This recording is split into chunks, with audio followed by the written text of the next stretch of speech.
అదే RTV app వార్తల్ని క్షణాల్లో చదివే అవకాశం ఉంటుంది. ఒక న్యూస్ పేపర్, ఒక టెలివిజన్ ఛానల్ మీ చేతుల్లో ఎప్పుడూ ఉంటాయి.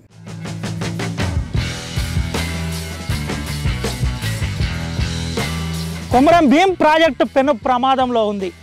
49 మీటర్ల కట్ట కుంగిపోయింది. ఆ కట్టకు ప్రస్తుతానికి ఈ కవరే రక్షణ కవచం. ఈ బండే ఈ ప్రాజెక్టుకు పునాది రాయి.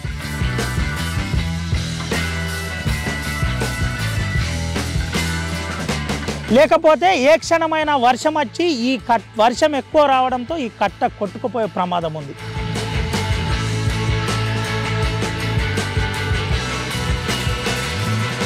అసలు ప్రాజెక్టు నిర్మాణంలో ఉన్న లోపం వల్లనే ఇదంతా జరిగిందా?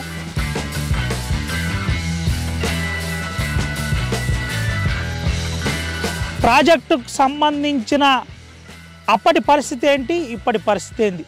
ఇప్పటి వరకు ఎందుకు నవయుగ కన్స్ట్రక్షన్స్ ప్రభుత్వానికి ఈ ప్రాజెక్టును అప్పచెప్పలేకపోయింది? ప్రభుత్వం అప్పచెప్పలేదని చెబుతుంది. అటు నవయుగ కన్స్ట్రక్షన్ కంపెనీకి సంబంధించిన వాళ్ళు మేము అప్పచెప్పాం, మాకే సంబంధం లేదని చెబుతున్న పరిస్థితి. అయితే ఈ ప్రాజెక్టు కనుక ఇదే పరిస్థితి ఉంటే ప్రాజెక్టు కింద ఉన్న దాదాపుగా 100కు పైన ఏజెన్సీ గ్రామాలు కొట్టుకుపోయే ప్రమాదం ఉంది.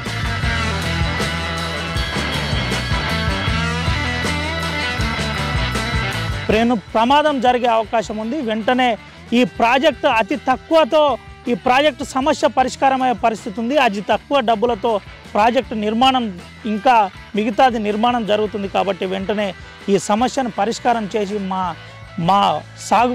మా గ్రామాలకు సాగునీరు ఇవ్వాలి, తాగునీరు ఇవ్వాలని ప్రజలు చెబుతున్న పరిస్థితి కనబడుతుంది.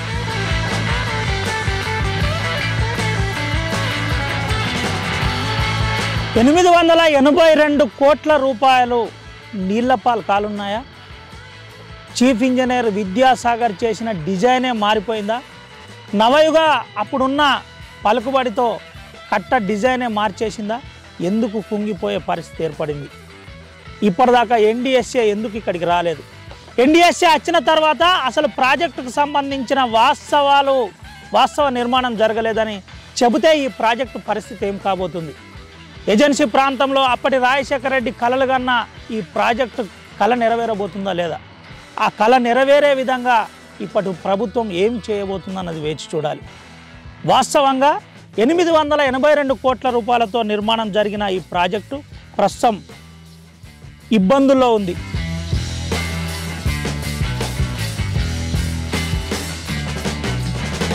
ఇక్కడి అధికారుల పర్యవేక్షణ లేకపోతే, ఈ కవర్లు లేకపోతే కట్టనే కొట్టుకుపోయి కిందున్న గ్రామాలు జలంలో కొట్టుకుపోయే ప్రమాదం ఉంది.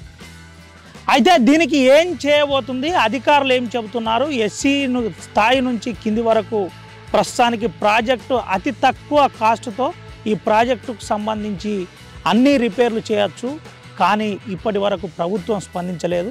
మా దగ్గర నుంచి ఈఎన్సీకి దీనికి సంబంధించిన సమస్యలపై మేము ఒక నివేదిక ఇచ్చాం, కానీ ఈఎన్సీ నుంచి ఇప్పటిదాకా మాకు ఎటువంటి రెస్పాన్స్ రాలేదు. అందుకనే మేమేం చేయలేకపోతున్నామని చెబుతున్న పరిస్థితి కనబడుతుంది.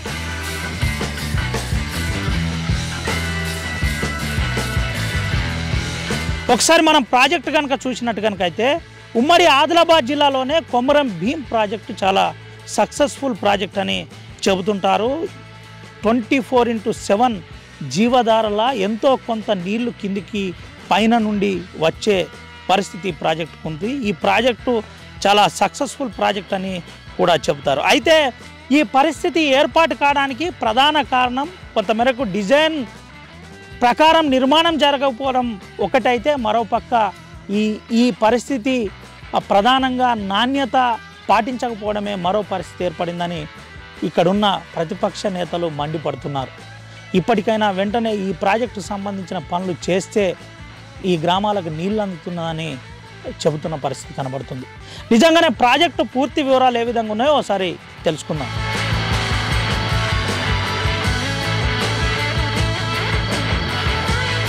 ఈ కొమరం భీం ప్రాజెక్ట్ ఇరిగేషన్కి అప్పచెప్పినా సార్? నేనైతే లేనండి, అక్కడ ఇరిగేషన్ వాళ్ళే చూస్తున్నారు మొత్తం. అది అంటే ప్రాజెక్ట్ నిర్మాణం తర్వాత నవయుగ కన్స్ట్రక్షన్స్ ఆ కంపెనీ అంటే ప్రాజెక్టుకి అంటే ఇరిగేషన్ వాళ్ళకి అప్పచెప్పలేదు అంటున్నారు. అయితే అందుకనే తమరికి ఒకసారి ఫోన్ కలిపినాం సార్. అది తెలియదండి నాకైతే, మాకైతే మేము లేము అక్కడ. సార్ సార్ ఆ, అంటే డిపార్ట్మెంట్ మీరు ఉన్నప్పుడు ఏం జరిగింది సార్, అసలు ఏమన్నా చెప్పగలుగుతారా కొద్దిగా? ఇప్పుడైతే మేము ఏం చెప్పలేమండి, ఎందుకంటే నేను వేరే స్టేట్ లో ఉన్నాను పిల్లలు అసలు. అంటే మీరు నవయుగ కన్స్ట్రక్షన్ కంపెనీలోనే లేరా లేదంటే ఎట్లా సార్? అండ్ ఎవరిదన్నా కాంటాక్ట్ నంబర్ ఇవ్వగలుగుతారా సార్ నవయుగ కంపెనీది? ఏమన్నా ఏమన్నా డిపార్ట్మెంట్ ఏనండి, డిపార్ట్మెంట్ చూసుకుంటారు ఇది. సార్ అంటే డిపార్ట్మెంట్ ఏమంటుందంటే పనులు పూర్తి కాలేదు కాబట్టి మేము ఈ ప్రాజెక్ట్ను ఇంకా హ్యాండ్ ఓవర్ చేసుకోలేదని వాళ్ళు అంటున్నారు. ఎవరన్నారు? డిపార్ట్మెంట్ అంటుంది, ఇరిగేషన్ డిపార్ట్మెంట్ అంటుంది. ఇంకా పూర్తి స్థాయిలో మాకు అప్పచెప్పలేదు అంటున్నారు. ఆల్రెడీ డిపార్ట్మెంట్ కి లెటర్లు కూడా చాలా సార్లు రాశారండి. మేమైతే దాని గురించి నేను చెప్పకూడదు. పర్లేదు సార్, అంటే మీకు తెలిసింది కొద్దిగా చెప్పండి అట్లా. లేదండి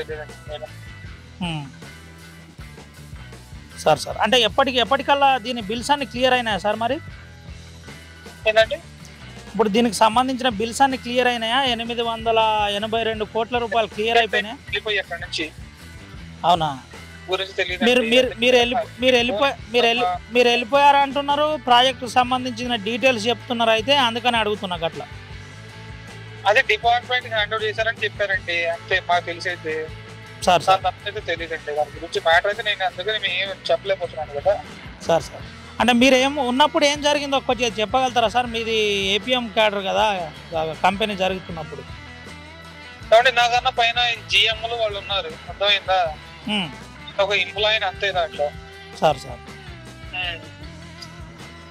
సార్, అంటే మీరు ప్రస్తుతానికి ఉన్నారు, మీరు నిజామాబాద్లో ఉన్నారు ఏపీఎంగా. ఇప్పుడు అంతా ప్రాజెక్టుకు సంబంధించిన వ్యవహారం అంతా చూస్తున్నారు అని చెప్తున్నారు. అయితే ఒకసారి మీకు కాంటాక్ట్ చేయడం జరిగింది సార్. ఎవరన్నా చెప్పండి, డిపార్ట్మెంట్ కి హ్యాండ్ ఓవర్ చేసినప్పుడు నేను లేను కదా, ఉంటే నేనైనా ఆన్సర్ చేస్తాను మీకు వచ్చి ఇక్కడ. నేనే హెడ్ వర్క్స్ వచ్చి నేనే చెప్తా, నేను లేనప్పుడు ఎలా చెప్తా చెప్పండి. ఆ 2 years అయింది నేను వెళ్ళిపోయి. Right sir, thank you so much.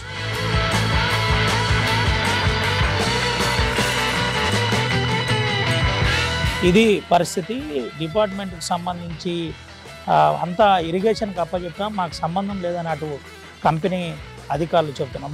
మనతో అయితే కంపెనీలో లేనని చెబుతున్నారు, కానీ ఏపీఎంగా తను నిజామాబాద్లో పనిచేస్తున్నాడని మనకు పక్కా సమాచారం ఉంది. ఆ పక్కా సమాచారంతోనే మనం మాట్లాడించే ప్రయత్నం చేశాం. వాస్తవ పరిస్థితులు ప్రజలకు తెలవాలి కాబట్టి మనం ఒక ప్రయత్నం చేశాం. అయితే నవయుగ కన్స్ట్రక్షన్స్ ఇది 2004-05లో కన్స్ట్రక్షన్ స్టార్ట్ చేసింది. మనం చూపెట్టచ్చు, ఈ విజువల్స్లో చూపెడుతున్నాం. అయితే నవయుగ కన్స్ట్రక్షన్స్ 10 TMCల నీటిని, అంటే 10.390 TMCల నీటిని స్టోర్ చేయవలసి ఉంటుంది. ఈ స్టోర్ చేయవలసిన కోణంలోనే ప్రధానంగా ప్రాజెక్టు పనంతా అప్పుడు ఉన్న పరిస్థితిలో పూర్తి చేశారు. ప్రాజెక్టు పని పూర్తి చేసిన తర్వాత ప్రాజెక్టుకు సంబంధించి వీలైనంత తొందరలోనే ఆ ప్రభుత్వానికి అప్పచెప్పుదామని అనుకున్నారు. కానీ అప్పుడున్న ప్రభుత్వం తెలంగాణ యాజిటేషన్ వల్ల, ఉద్యమం వల్ల కొంత పూర్తిగా అది కుదరకపోవడం వల్ల జాప్యం జరుగుతూ వచ్చింది. జాప్యం జరిగిన తర్వాత ప్రాజెక్ట్ అంతా కూడా నవయుగ కంపెనీ కన్స్ట్రక్షన్ లిమిటెడ్ పరిధిలోనే ఉంది. ఆ కంపెనీ ఇప్పటికి కూడా ఇక్కడ 4 ఉద్యోగులు ఉంటారు. ఆ 4 ఉద్యోగుల ఆధ్వర్యంలోనే ఈ ప్రాజెక్టు సంబంధించిన సమాచారం అంతా కంపెనీ తీసుకుంటుందని చెబుతున్న పరిస్థితి కనబడుతుంది. అయితే ప్రస్తుతం ఈ ప్రాజెక్టు గురించి మనం పూర్తి వివరాలు గమనించినట్టు కనుకైతే 10 TMCల నీరు స్టోర్ చేయవలసి ఉంటుంది. దీని కెపాసిటీ 10.3.0 TMCల నీటిని స్టోర్ చేయవలసి ఉంటుంది. ఈ స్టోర్ చేయవలసి దీంట్లోకి వెళ్ళి 1.7 TMCల నీళ్లు మిషన్ భగీరథ సంవత్సర కాలం పాటు వాడుకుంటుంది. అయితే ప్రమాదానికి గురైన తర్వాత ఈ ప్రాజెక్టులో 5 నుంచి 7 TMCల నీటిని మాత్రమే దీంట్లో నిల్వ ఉంచుతున్నారు. ప్రస్తుతానికి దీంట్లో 5.2 TMCల నీళ్లు ప్రస్తుతానికి నిల్వ ఉంది. అయితే ఈ ప్రాజెక్టు సక్సెస్ఫుల్గా, ఈ ప్రాజెక్టు ఉత్తర తెలంగాణలోనే ఈ ప్రాజెక్టు సక్సెస్ఫుల్ అని కొంతమంది ఇంజనీరింగ్ నిపుణులు చెబుతుంటారు. ఎందుకంటే ఈ ప్రాజెక్టును విద్యాసాగర్ లాంటి సీనియర్ ఇంజనీర్లు డిజైన్ చేసి అప్పుడున్న పరిస్థితిలో దానికి సంబంధించిన డిజైన్ను డిజైన్ ఏర్పాటు చేసిన పరిస్థితి. దాంట్లో కొంతమేరకు పూర్తి స్థాయిలో ఆ డిజైన్ ప్రకారం కట్టలేదని కూడా ఆ మధ్యలో పెద్ద ప్రచారం జరిగింది. ఇప్పుడు కూడా కొంతమంది రాజకీయ నాయకులు దీనిపై డిజైన్ ప్రకారం నిర్మాణం జరగలేదు. అప్పుడున్న ప్రభుత్వం అదేవిధంగా కంపెనీ ఇద్దరి మధ్య అండర్స్టాండింగ్తో డిజైన్ కొంత మేరకు మారింది. లేకపోతే దీని 16 TMCల నీళ్లు నిల్వ ఉండవలసి ఉండే, దానివల్ల కొంత ఇబ్బంది జరిగింది. దాని పూర్తిగా నిర్మాణం జరగలేకపోయింది. అంటే బ్యాక్ వాటర్ కావచ్చు, గ్రామాల ఇంకా లేపడం కావచ్చు, ఏజెన్సీ ప్రాంతంలో ఇంకా విధ్వంసం జరుగుతుందనే ఒక కోణంలో ఆలోచించినరా. అప్పుడు ఏం జరిగిందో తెలియదు, కానీ కొంత డిజైన్ మార్పు జరిగిందని అయితే ప్రచారం జరిగింది.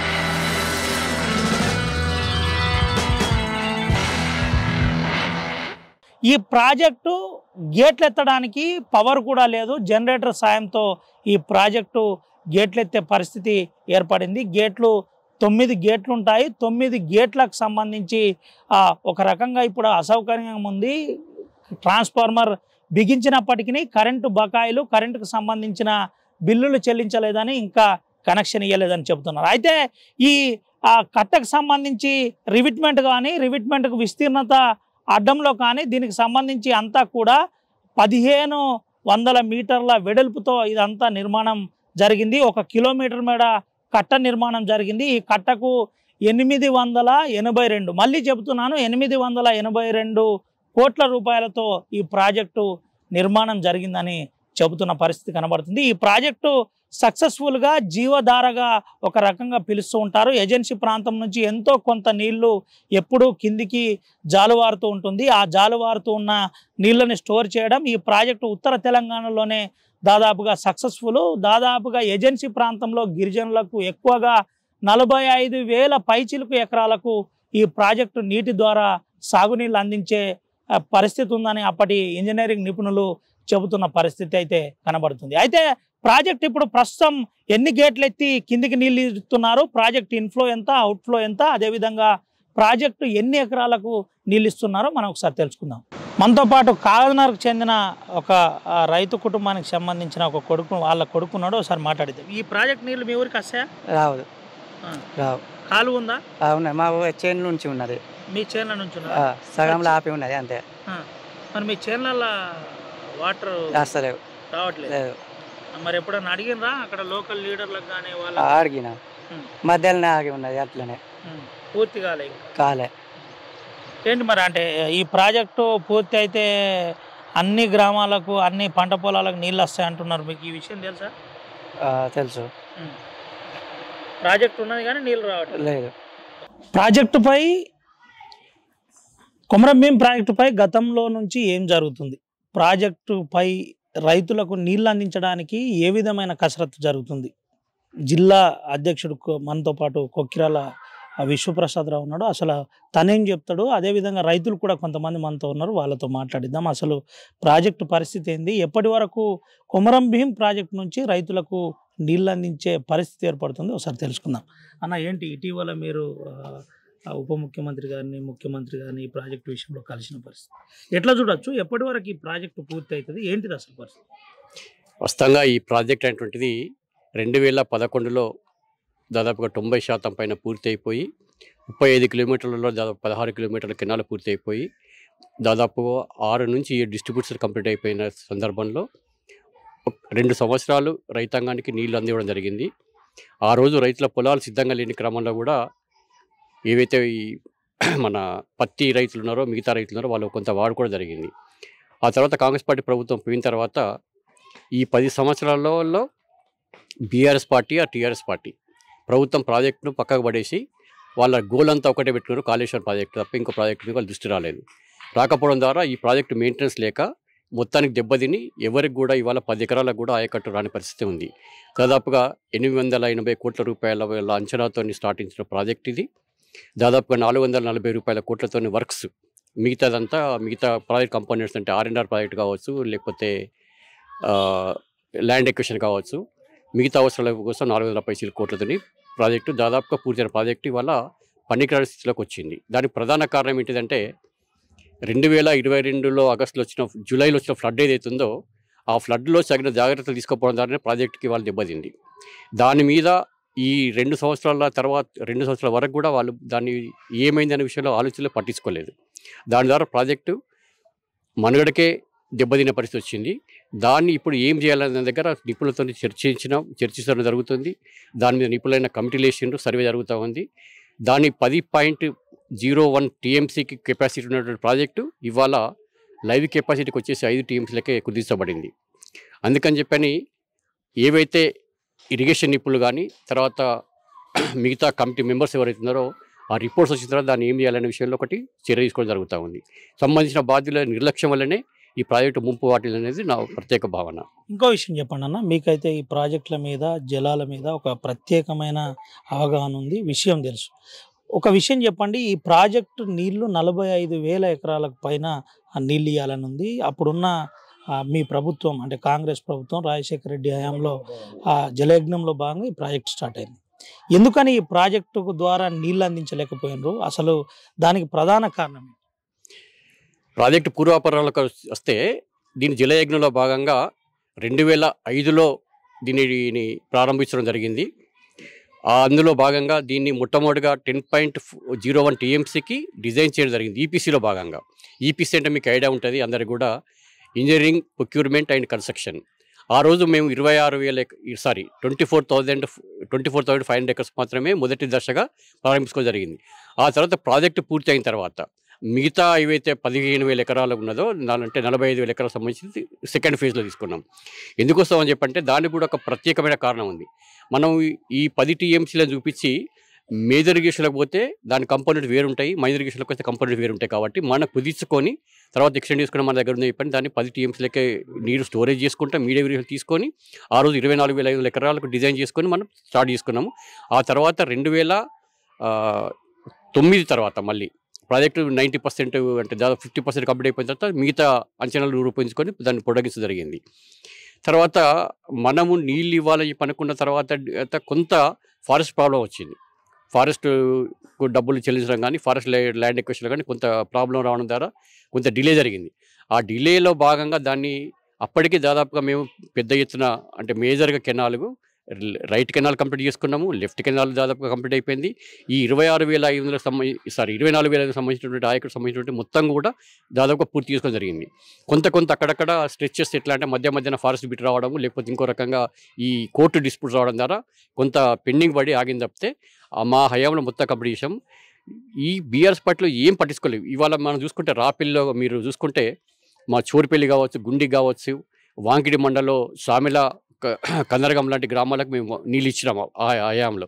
ఆ తర్వాత ప్రాజెక్టును పట్టించుకోకపోవడం ద్వారా దాని మీద ₹1 కూడా ఎక్స్పెండిచర్ చేయకపోవడం ద్వారా ఇవాళ ప్రాజెక్టు నీళ్ళు ఇవ్వలేని పరిస్థితికి వచ్చిందనే విషయం తెలియజేస్తున్నాం. ఏంటన్నా అంటే ఈ ప్రాజెక్టు నవయుగ కన్స్ట్రక్షన్స్ మొదలుపెట్టిన తర్వాత ఇప్పటిదాకా గవర్నమెంట్కి అప్పచెప్పలేదని మీరు అంటున్నారు, అటు ఈఎన్సీ అధికారులు చెబుతున్న పరిస్థితి.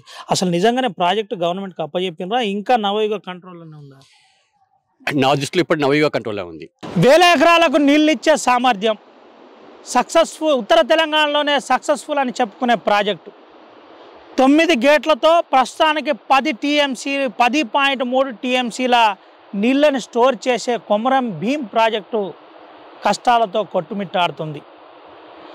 ఏజెన్సీ ప్రాంతాల్లో ఉన్న గిరిజనులకు కొమరం భీం ప్రాజెక్టు నీళ్ళు ఇవ్వాలంటే నీటి పోరాటం తప్పే పరిస్థితిలో లేదు. ప్రాజెక్టే ప్రమాదంలో ఉంది. ప్రాజెక్టు అతి తక్కువ డబ్బులతో రిపేర్ చేసే అవకాశం ఉన్నా ప్రభుత్వం స్పందించట్లేదు. వెంటనే ఈ ప్రాజెక్టు మరమ్మతు చేసి ఏజెన్సీ గ్రామాల్లో ఉన్న ప్రతి రైతుకు త్రాగునీరు ఇవ్వాలని ఇటు ఆదివాసీ గిరిజనులు డిమాండ్ చేస్తున్నారు. ఇప్పటికైనా ప్రభుత్వం స్పందించి సక్సెస్ఫుల్గా ఉన్న కొమరం భీం ప్రాజెక్టు నీటిని ప్రజలకు చేరువ చేస్తారో లేదో వేచి చూడవలసిందే. Camera person Sumanth, Ravinayak, RTV, Adilabad నుండి. మరిన్ని వీడియోస్ కోసం ఛానల్ ని సబ్స్క్రైబ్ చేయండి. లేటెస్ట్ అప్డేట్స్ కోసం వాట్సాప్ ఛానల్ ని ఫాలో చేయండి. అండ్ లింక్ డిస్క్రిప్షన్ లో ఉంది.